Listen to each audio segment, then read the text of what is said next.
First Energy Stadium tomorrow night, the Orange and Brown scrimmage, the official dress rehearsal for the Browns. And one guy who figures to draw a big crowd and a lot of attention is the quarterback, Baker-Mayfield.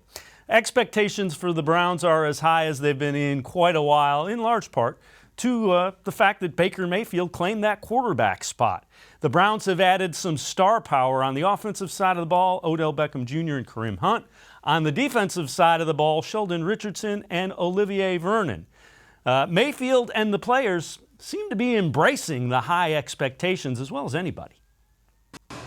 Baker, you've dealt with expectations. You've been on very big teams at the college level, certainly all the expectations last year in Hard Knocks. This year it seems to have ratcheted up, obviously both with the heightened expectations and the arrival of Odell.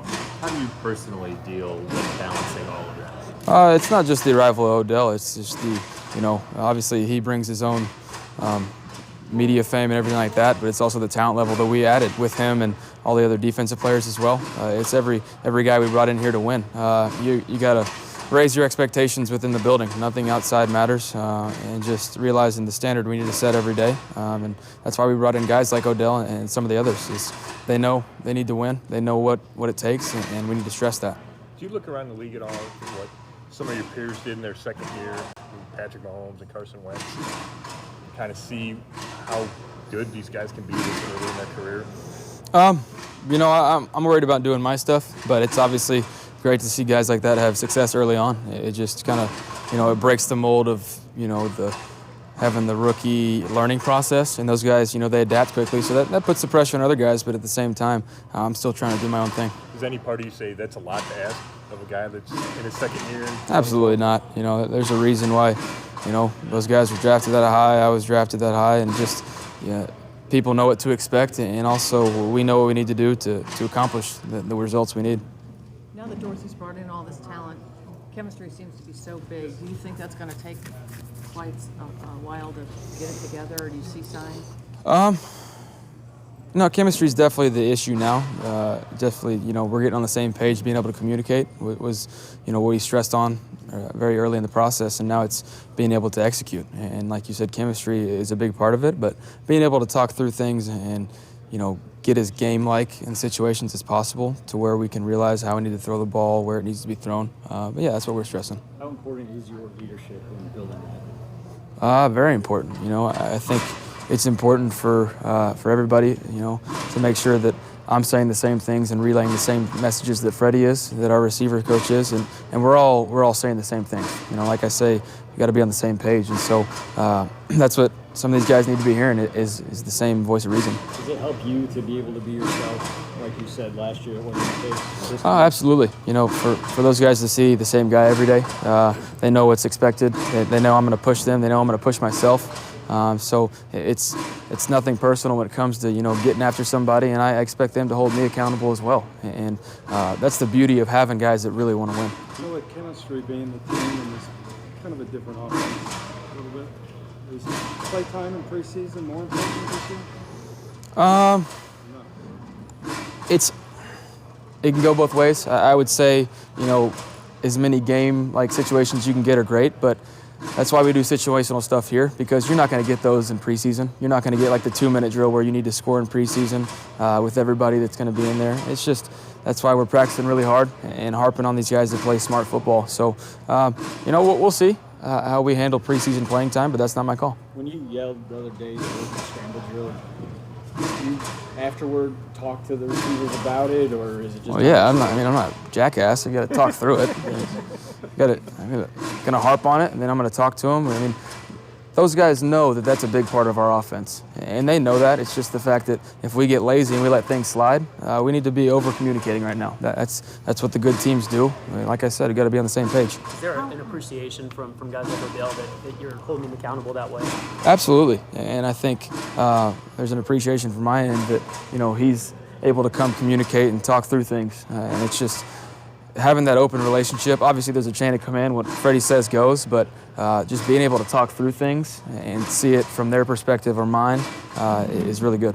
The timing and the chemistry coming along between you and Odell. It's coming along great, as expected. Once you verbalize what we need to accomplish, then you get out there and I'm able to kind of put it anywhere with them. So it's coming along great.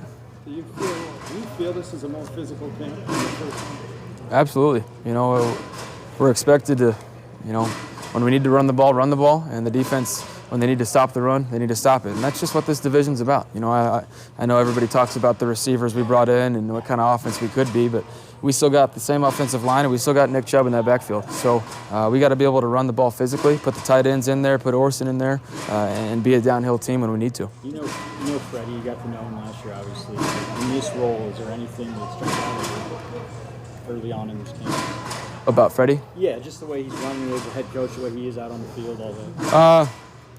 Like I said, the best parts about Freddie are how honest he is, his communication, he's himself, and he brings that same energy every day. You know, he's the same guy every day, and guys need to see that. And we knew that offensively just because we dealt with him the back half of the year, but then the defense seeing that every day is very important. Baker, you talked about Antonio Callaway a lot Mm-hmm. in minicamp, and so did Freddie.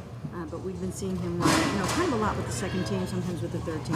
Just wondering, what does he need to do to get up there with the first team or get more reps with you? What we ask of everybody is consistency. You know, that we don't want to be a roller coaster team. You don't want to be up and down. And I'm not saying that Callaway's doing that every day, but just, we got to be able to have guys that rotate and play different spots. And we're working at him at a couple of different spots. And just, we're expecting a lot out of those guys. And that's the great part about it right now. And so Callaway's progressing very nicely. Yeah, Odell commands so much of the spotlight, and Landry has kind of had to take a back seat to the spotlight. He's not taking a back seat. Okay, I was going to ask you about the way he handles Odell, having his friend here, and also in the team concept. I think that's the thing that's very misunderstood or confused on the outside is you guys make it a bigger deal that Odell's here, but within the building, those two guys are best friends, they're brothers, and they both want to win. So it's not about the media, it's about winning, and that's the best part is none of that matters on the outside. They don't give a damn. Are you aware there's a mural downtown with I woke up feeling dangerous? I am. I did know that. It's, if you put some of the, I don't know, like the 3D glasses on, it says my name on the back. Come on, Jake. Did you know that? Yeah, that's what I was asking you. Oh, I knew Jake. Come on. Do you think it's possible that this team will take on some of your moxie? I would never ask anybody to change, but to bring the same energy every day, the positive and the winning attitude, that's different. But we want guys to be resilient, determined, persistent, and just never quit on it. Those are the things that I would ask, and I don't think that I'm the only one that does that whatsoever. I know you set big team goals, right? I mean, everybody's talked about the Super Bowl, but individually, do you set goals, and what's maybe the most important goal? Fewer turnovers, putting us in the best position to win more often, which means less negative plays, definitely less sacks in the first half of the year. I know we kind of ironed that out as the year went on, but just really commanding the offense and putting us in the best spot to win. I mean, more wins, that's individually, that's the best goal I could have. Baker, when it comes out with the top 100 and you're 50th, do we even look at that? And when you see it, what's your reaction? It's quite the honor since we vote on that, the players do. So that's a peer thing. It's quite the honor, but that's a long way to the top, and we got a long way to win. That's true.